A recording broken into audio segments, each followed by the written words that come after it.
Hello everyone, my name is Dan and I make competitive Warhammer 40k content. I went to a 5-round 40k tournament last week and I wanted to kind of give you guys a rundown about how those games went. I'm going to go show you pictures of each of the different games, as well as talk about strategies that I used, as well as my opponents used. This is my favorite type of content, and I wish other content creators would make stuff like this as well. My goal is to give you about 5 to 10 minutes talking about every game and some of the tactical takeaways. And of course, chime in below if you see that I've done mistakes or my opponents could have done things better. I want you to put that in the comments below so we can all get better at this game. So first, let's talk about my army. So in this picture here, you see my display board as well as the army that I brought.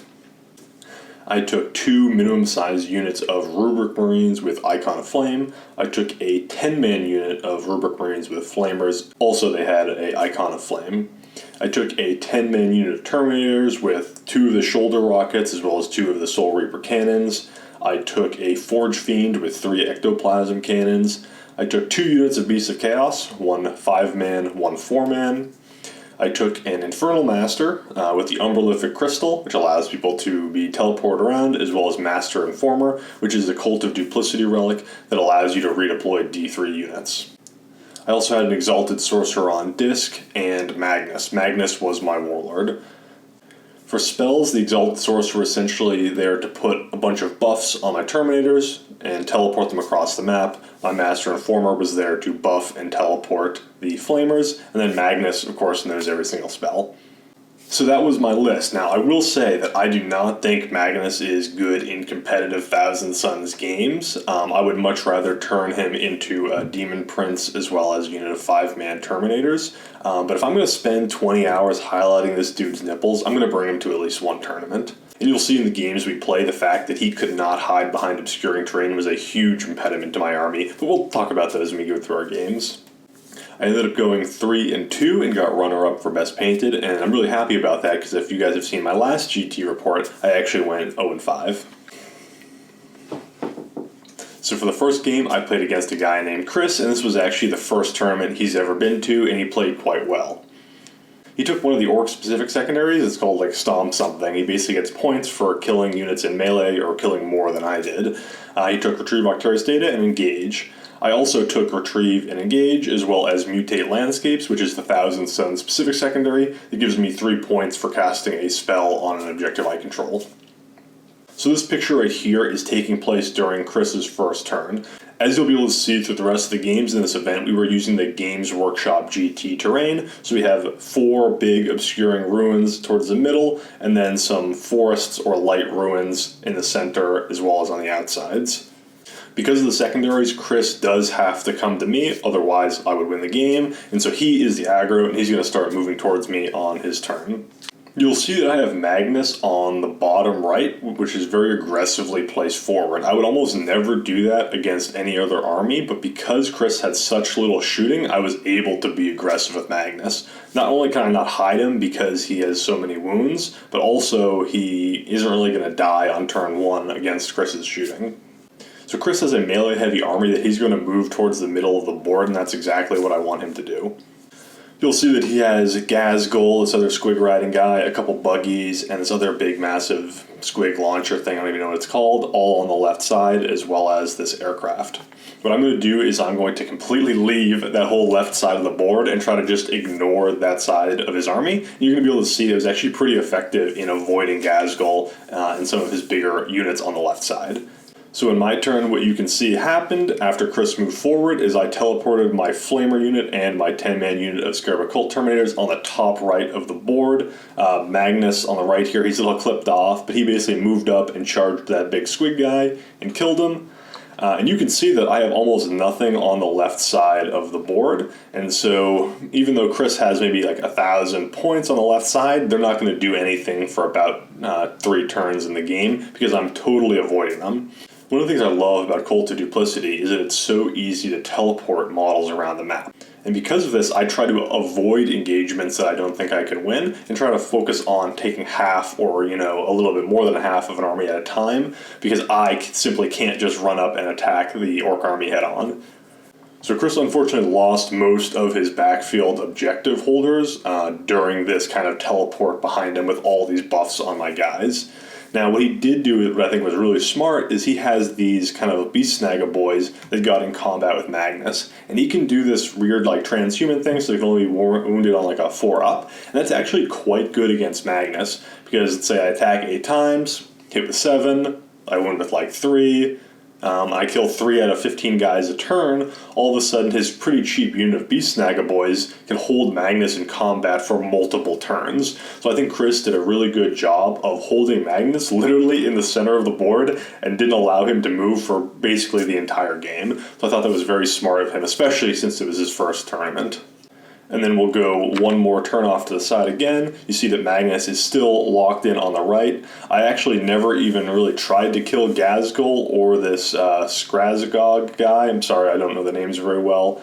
Or this big beast snagga thing on the left here, because I simply didn't even need to try. If I just ignored them and held points on his half of the map as well as 1 on mine, I'd be beating him on primary. And you can see that Chris actually did better at me on Engage on all fronts, and was at parity with me on Retrieve Octarius data. But because I was really able to avoid him in melee combat, he only got 7 points on Stomp, which is normally a very good secondary for Orks that gets closer to 15. Additionally, I was able to hold him to 30 on primary, where I got 40. So the game ended 85 to 69 in my favor, but I think Chris could have gotten a few more points on me if he had essentially kept more of his guys centrally located as opposed to out in the flanks, because I think I was really able to negate some of his expensive units by just never getting in combat with them. So you can see here on the last turn we played, I end up killing these 2 buggies here, and then he has essentially just 3 models left, and there's really no way he can contest me on primary, so he maybe gets 1 or 2 objectives a turn, and I'll always get score more, and he won't be able to score any more Engage. Okay, next game we played against Robert, who was playing Sisters of Battle. And the score ended up in my favor, 87 to 72. So Robert is playing this kind of really cool list where he has lots of penitent engines, mortifiers, Paragon war suits, and Morvenval. His army hits like a truck in melee and is also quite fast. So in deployment, I try to hide most of my army as best I can, but Robert gets to go first. For his secondaries, he selected Abhor the Witch, No Prisoner, and Stranglehold. So people talk on the internet like Abhor the Witch is an auto 15 against Thousand Suns, and it just simply isn't the case. So in my list, I have 3 psychic characters and 4 psychic units. That means if you kill my entire army, that is 17 points for Abhor the Witch.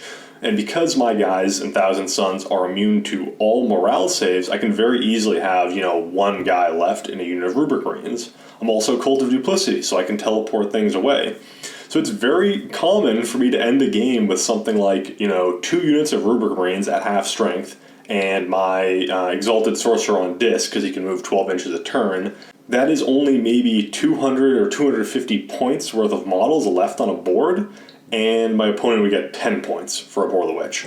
So I actually feel like Abhor is a trap against a lot of Thousand Suns armies because it allows the Thousand Suns to play so much more passively and use these teleports to get away. So please don't think that taking Abhor the Witch against Thousand Suns is an automatic 15. Now, Robert did know this, and he said, hey, I don't think this is the best secondary possible, but that he was going to take it anyway. And as you can see, he only got 7 points on it.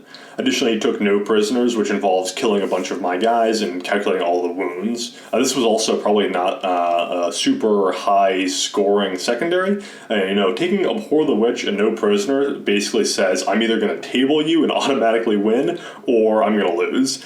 So I think some of those secondaries kind of shows a lack of respect for how well the Thousand Suns would be able to fight back against him. I think with an army like his that's a little more mobile and so fast, something like Engage on all fronts would be quite good. So Stranglehold is when you control at least 3 objectives and more objectives than your opponent. So on a 6 objective map, that's really tough because you actually have to hold 4 objectives. Now it does score at the end of the turn, but essentially if I can just take one of these middle objectives and hold it, especially because I have so much OBSEC with my Terminators and Rubric Marines, that he can't get Stranglehold.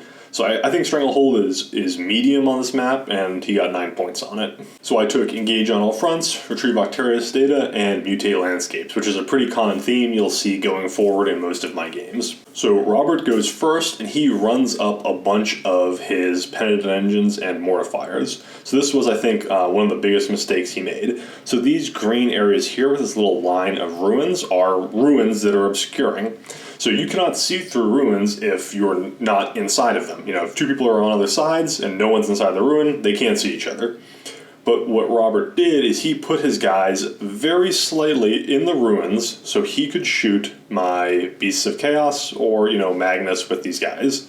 So essentially what he's saying is, I'm going to take, what is it, maybe 6 guys shooting their heavy bolters, and in return, the entire Thousand Suns army is going to be able to shoot me.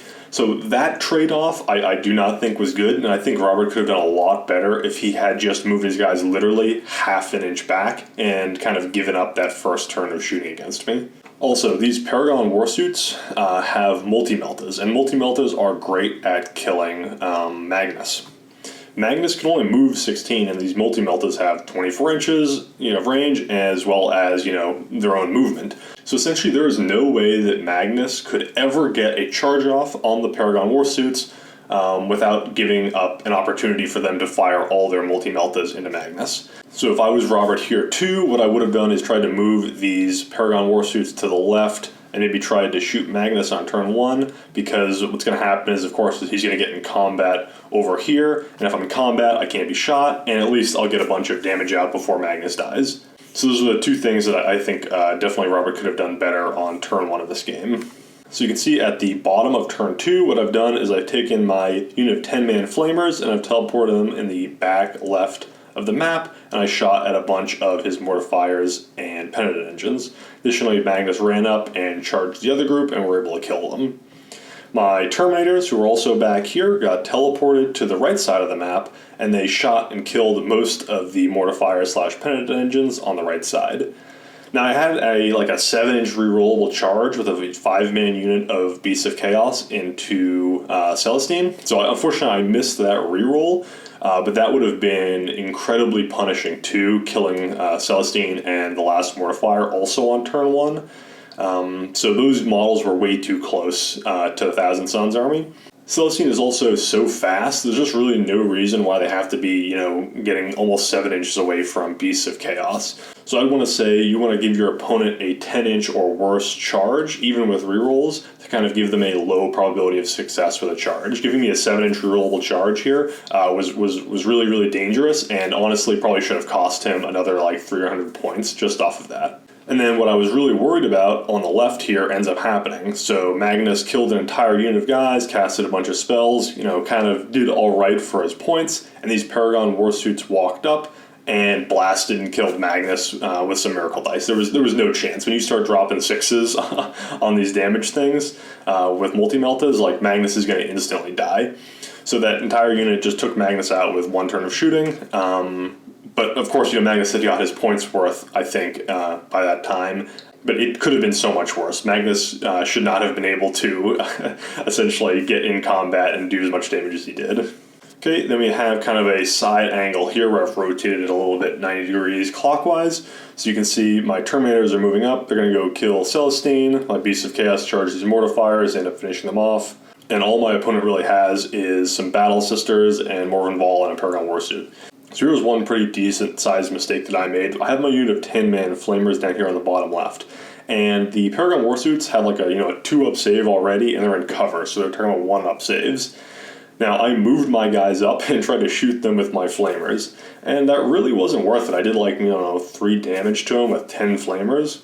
What I probably should have done is literally just teleported them away, because I'm not really suited to kill these guys, and honestly, if he has any chance of winning, it's going to be running these guys across the board and taking them out with mortal wounds from my casters, or shooting at them with something like my Forge Fiend is a better way to take them out. So I ended up getting charged on those flamers and losing about 300 points. You can see them down here. And I only did maybe, killed 1 of those Paragon Warsuits. That wasn't worth it. I should have just consolidated my gains after I flamed a bunch of those Mortifiers and Penitent Engines and just teleported out. So you can kind of see here again, we get to a point where I'm going to be able to max out my primaries, get enough points on Mutate, Rot, and Engage to win. Now, I usually don't play to like max out my scores. I usually play to just like eke out the win. I try not to be too risky, and I don't focus on trying to win as much as I focus on trying to not lose. So you'll see that I keep getting these like 9, 8 scores, which may kind of look a little bit rough, but at the end of the day, like, I have to play a little bit safe against some of these aggressive armies, and if that means that I lose the tiebreakers for finals, like, that's okay. I'd rather give myself a better chance of actually winning the game. So for my next game, I played against Andy, who was playing Space Wolves. So he has an 8 Dreadnought list, 2 Volkite Contemptors, 3 Redemptors, 3 Wolf and Dreadnoughts, and then a bunch of 5-man units of Vanguard Vets. Now, Andy actually went on to get second place in the entire tournament. He's obviously a very good player and has won multiple GTs with his Space Wolves list before. He was also a successor chapter, which gave him a 5+ feel no pain against mortal wounds, which of course is rough against a psychic army like me. So Andy would go on to win this game with a 100-score victory against my 52. But once again, we talked about Abhor the Witch, and even Andy kind of said, like, hey, Abhor the Witch isn't a great one, but it's probably the best one he has, although he did end up scoring a 15, of course, on all the secondaries. So there was a huge mistake I did on this game, and I should have noticed it immediately, and I feel like I almost lost this game in deployment. So as you guys know, I have Magnus the Red, and he is so big that he can't be obscured. Now what I should have seen is, hey, my opponent has all of these ranged dreadnoughts that have very long range. The Volkite Contemptors have a 45-inch gun and like an 8-inch or 9-inch movement. And so there's basically nowhere on the map Magnus can possibly be, even if I deployed him last, where he isn't going to get shot by basically everything in Andy's army. So no matter how well I hide my army, if everything else can't be shot, but Magnus can be shot, well, then he's going to be shot and he's going to be killed basically on turn 1. Especially if I don't get turn 1, I can't put any of the defensive buffs on Magnus, and I can't move him up, so at least I'm in threat range next turn. So what I 100% should have done is put Magnus in strategic reserves for 3 CP. Instead, I put him on the board, and that was incredibly punishing. Turn 1, Andy moves to take the center objective with his melee dreadnoughts, and then basically all his ranged dreadnoughts are going to shoot at Magnus, and they put him at, I think, 3 wounds on turn 1 before I've even gone. So basically, Magnus is already dead. And then it's my turn to go. So what I do is I try to move Magnus up. I figure, he's going to die no matter what, so at least I can get some spells off. He moves up with his reduced movement, and he just casts a couple spells, and he's going to die next turn. I did some teleporting with my Terminators to get them in position, as well as my Rubric Marine so I could shoot at his Wolf and Dreadnoughts, as well as cast some spells at them. So what I was able to do is kill 2 of his Dreadnoughts, as well as some of these little wolf things that he had on the front line. Now what I would have loved to do is get his Volkite Contemptors, which are on the kind of the bottom portion of the map, in combat because they have no melee weapons. Or what I would have loved to do is teleport to the Space Wolves backline to be able to shoot the Vanguard Vets, which are actually in these buildings right against the edge. Now this Vanguard Veteran placement is so good because these ruins are, blocking line of sight on the first floor. So by putting them right towards the edge of these ruins, he's able to jump out and charge basically anything that comes close, anything that threatens his dreadnoughts, as well as screen. So this is one thing that Andy did that I thought was really good, was he actually took a unit of Vanguard Vets and put them in the open in his back line. Now this may seem really odd because they're melee jump pack troops that he's putting all the way to the back of his army, but by doing this he actually completed the screen off so I would not be able to teleport into his back line. So essentially he trades on turn 1 being able to be shot by something like the Forge Fiend to avoid almost 1,000 points of guys teleporting behind him on turn 1. So that's a very I think a high level play that Andy did that a lot of other people would forget to do or not do. Additionally, he really took advantage of the fact that I had Magnus in the open and totally punished me for that. I do feel like in a lot of ways this was my game to lose. Thousand Suns do such good mortal wound damage output, and I kind of totally ignored the fact that his army had this, -1 damage modifier, because basically everything I had did 1 damage weapons or did mortal wounds. So I did my best, but basically what happened next turn is he kills Magnus with one of his Volkites, is able to shoot a bunch of my Beasts of Chaos off and charge into the middle group of Terminators, charge into the middle group of Rubric Marines, which is Dreadnought as well as his Wolfenlord guy, and kind of just cleaned me up. I almost felt like I was down 500 points immediately because of the whole Magnus situation, and it was such like an insurmountable hill to climb that I basically couldn't make up for that. So even though I lost here, 100 to 52, I really do feel like this matchup is winnable, and if I had played a little better, I could have done much better. I think it's very easy to see a game like this happen and think, oh wow, like I lost so bad, this matchup is bad, it's unwinnable, my dice are bad, etc. And in reality, I really do think that this could have gone a very different way if I'd played a little differently. Other than that, Andy was a great dude and a pleasure to play. So this photo is kind of grainy here, but this is Thousand Suns versus Blood Angels. And this game is against Robert, who is a different Robert than Game 2, and he's actually a fan of the channel and has seen a few of these videos. So we talked a little bit about how we play this game differently, but Rob, if you have any other ideas, put them in the comments below, maybe if you've had some time to think about how you could have won this game. So this game ended up being 77 for Blood Angels, 89 for Thousand Suns. This mission is one where you have 5 objectives and a big circle in the middle, which puts you about 18 inches away from your opponent's deployment zone. So it's actually very close deployment to deployment zones. My opponent took Abhor the Witch, Direct Assault, and Oath of Moment. So Direct Assault is the secondary specific to the mission, where you get 3 points if you hold the middle or your opponent's backfield, and 5 points if you hold both of them at the end of your turn. And that also works really well with Oaths of Moment, because you get 2 points at the end of your turn if you're near the middle. Now we talked about Abhor. I think Abhor was not a great choice here, as we already went over. My army doesn't give too many points on Abhor the Witch. I really think Stranglehold would have been a perfect secondary for Robert here. On a map like this, with Stranglehold, you can get 3 points at the end of your turn if you just hold 3 different objectives. So I think, honestly, Robert probably could have gotten a 12 score on Stranglehold on a map like this. That would have been probably a 5-point swing on Abhor. And then there was another time when I think I got kind of lucky on one of my dice rolls, and I ended up charging a guy and taking him off his backfield, which was a pretty big swing for me because I got extra points on Direct Assault, and a 2-point swing for me there, took him off a primary and caused me to score more. So this game I think was actually very, very close. And if Robert had taken Stranglehold instead of Abhor, as well as I got kind of maybe not as lucky on one of my charges at the end of the game, I honestly think he could have had this one. So he's playing a Blood Angels list, very jump pack heavy. He's got 3 units of Sanguinary Guard, some Death Company, and then he also has, Chaplain, some Assault Marines, and forward deploying guys. So I made a pretty big error on deployment here. Now, we both have pre-game moves we can do. Robert has the ability to move his Death Company 12 inches, and I have the ability to redeploy guys. So because he went first, Robert does have to take the pre-game move first. So my hope was I see where he moves with his Death Company, and then I redeploy to protect my guys. Now, I think I kind of made some mistakes on deployment. I got 1 for redeployment. I realized one of my characters could have been charged, so I had to move him back. And now Robert has a kind of choice. Does he want to charge these 5-man unit of Death Company into my Flamer unit over here on the right, or something like Magnus, or my Terminator block?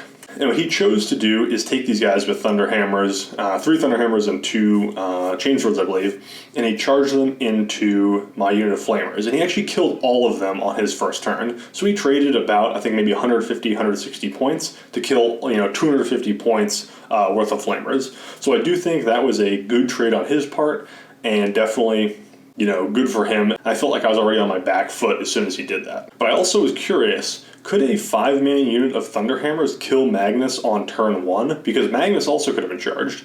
Now, of course, Robert only had 3, but I think it's worth thinking, like, hey, if this was a 5-man unit of, Thunderhammer guys, how much damage could they have done? Because Thunderhammers were kind of like overkill on my Rubric Marines. So I ran the numbers, and a unit of 5-man Death Company with Thunderhammers have a 62% chance to kill Magnus on turn 1. So, Rob, maybe that's something you could think of, giving these guys 5 Thunderhammers. That's usually what I run as. I was amazed at how much damage they did when you actually layered all the buffs correctly, like you did. And I honestly, taking out Magnus on turn 1, or honestly charging the Terminators and forcing me to use a 3 CP strat, and then probably killing 5 of them, also could have been a really strong play. So that was the first decision point. There was no bad answer, but he took the one to kill all my flamers on turn 1. For my secondaries, I took Mutate, Rod, and Direct Assault. Rod was a mistake. I ended up talking to Mark Perry kind of after the game, who was giving me some feedback, and he was like, yeah, Rod's a good secondary, but if you're playing against an aggressive army, they can really just put so much pressure on you that you can't, step on the brakes to even do objectives. And I remember on turn 1, actually, I had a unit of, 5 Rubric Marines, and I was like, if I do Rod, I can't cast Smite and shoot.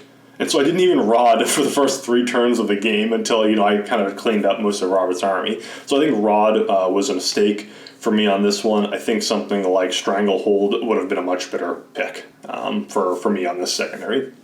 So I forgot to take a picture on turn 2, but basically what happens is Rob moves all his guys towards kind of the edge here or forward to the objective.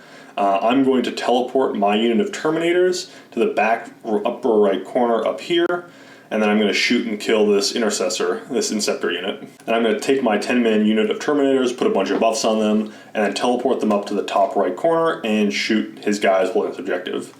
Magnus and Beasts and some other guys are going to move to the left over here and try to jump out and kill his guys. One of the issues I feel like Blood Angels have is to be able to adequately screen out their army, because essentially, if you take these troops and you put them right up in this ruin, I can't shoot them, but I can teleport behind. And if you put them too far back to prevent my screening, then I don't even really need to move my Terminators. They can just walk and shoot and kill those guys. So it felt like there was no real good solution to stop me from doing what I did, which was basically teleporting behind Robert's guys twice. As you can see here on turn 3, essentially my Terminators have teleported behind his entire army. We were able to kill some of the jump pack troops he had, and then charge on and steal this last objective. I think this was actually on turn 4 where I charged on and took this. I also have Flamers who moved up to the top right and took the right objective. I stood on the bottom right objective most game and tried to essentially avoid getting in combat. So one thing I was actually really surprised at was how well Magnus kind of dealt with some of the Sanguinary Guard. So the Sanguinary Guard have 2 damage weapons and have really high AP. But for Magnus, he's got a 4+ invulnerable, and, he has -1 damage. And so Robert would charge me with, an entire unit of Sanguinary Guard and Dante, and I think he only did, 7 damage. And it wasn't even unlucky, it was just kind of that's just how it is. And you'll see that's very different from the amount of damage that someone playing Grey Knights that I played on round 5 actually was able to do. And I really think that kind of pushes me more hey, maybe we should have tried to take out Magnus on turn 1 or put a lot of damage on him with those Thunder Hammers, because it just felt like the 2 damage weapons with high AP were so poorly placed against Magnus that they were not able to trade very effectively into him.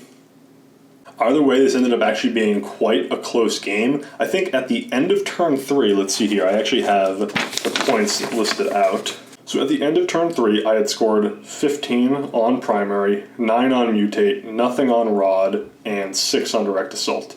And Robert had actually scored something almost twice as many points as me at the end of turn 3. So I actually was really kind of bailed out by the fact that direct assault, I could score 5 points, per turn on turn 4 and turn 5, as well as mutate got an extra 6 points, and then I scored another 30 points on primary, getting 15 both turns 4 and 5. So it was a huge swing. I think if Robert had just been able to hold me off a little bit on turn 4, or hold on to one more objective, maybe switch over more for Stranglehold, I really think he could have taken this game. So very close game, and obviously very happy to play Robert, great guy. So Mark Perry also did ask on everyone's behalf, is the mustache going to be coming back? And I'm sorry that it simply is not. So now we're 3-1 in the tournament, and I'm feeling really good.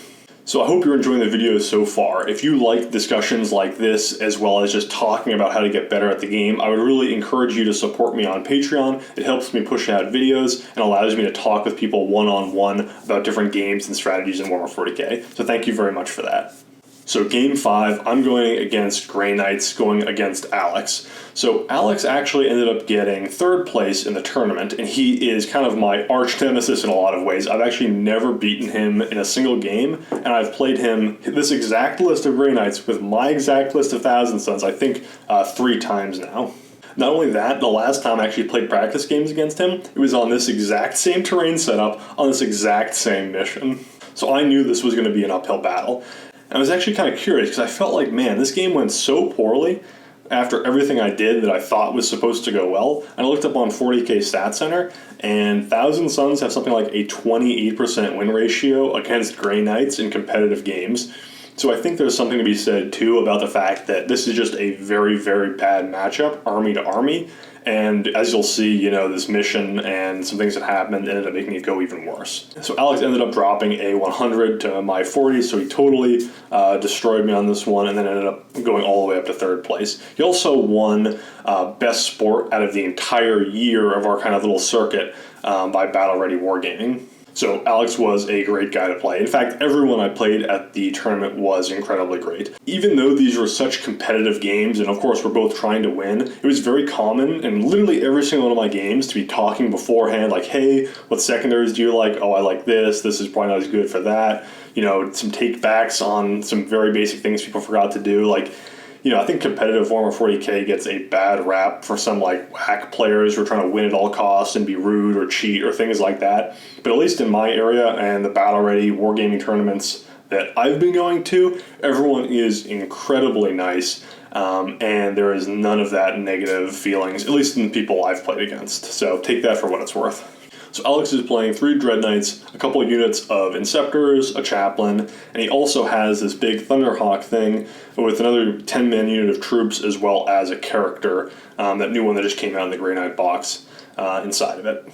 So he took Purify Ground, which is the Grey Knight specific one where he does kind of a spell that he can cast, you know, as many times as he wants. It gets him a point every time it's successful. Vital Ground, which you get 2 or 4 points if you control the middle objectives. And then Stranglehold, which you get by controlling 3 objectives at the end of your turn. So all his secondaries were probably pretty good options. I took Assassinate. He only had 3 characters. I think this was not a very good one, obviously, but I really wasn't too sure what to take. I don't think I could compete on Vital Ground because Alex's army is so melee heavy, and he's really going to be pushing up to the middle, so I wanted to play a little more defensively. I thought I'd be able to get 2 or 3 on Assassinate. Engage was also going to be mediocre, and so was Rod. I was really only expecting 8 to 9 on Engage and Rod. I was really banking on the fact that I could play really cagey, force him to come forward because he has Vital Ground and Stranglehold, and then try to just blow him off the map and kind of win by beating his army.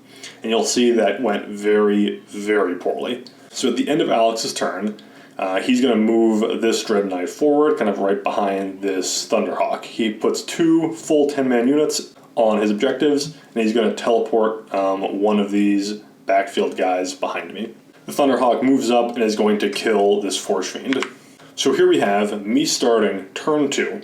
I have a pretty easy charge here. Beast of Chaos into Inceptors, Beast of Chaos into Inceptors. I've got Magnus into Inceptors. I've got a 10-man unit of Terminators into a Dread Knight behind here. And then the Dread Knight Alex put on the bottom right of the map, I'm essentially just going to run away from and avoid being charged on his next turn. So my other plan, these Terminators, is I'm going to move them up, and then I'm going to Temporal Surge them. So I'm going to surround this Thunderhawk. I'm also going to surround the Thunderhawk on the other side with my Beast of Chaos. That means if I can kill the Thunderhawk on the shooting phase, and I have guys all around it, even with emergency disembarkation, he would not be able to place any of his guys outside of engagement range, and all his guys in the transport would die. So it was very aggressive for him to move the Thunderhawk forward like that, and it's about 600 points if I get this play off, and it would automatically kill about 300 points. So this is a huge, huge swing that I'm going to try to go for. Basically, everything in my army is going to move, shoot, and charge everything in my opponent's army. I'm also going to teleport this 10-man unit of Flamers backfield to the right here, kill his Strike Marine squad on the top up here, as well as assassinate his Chaplain here.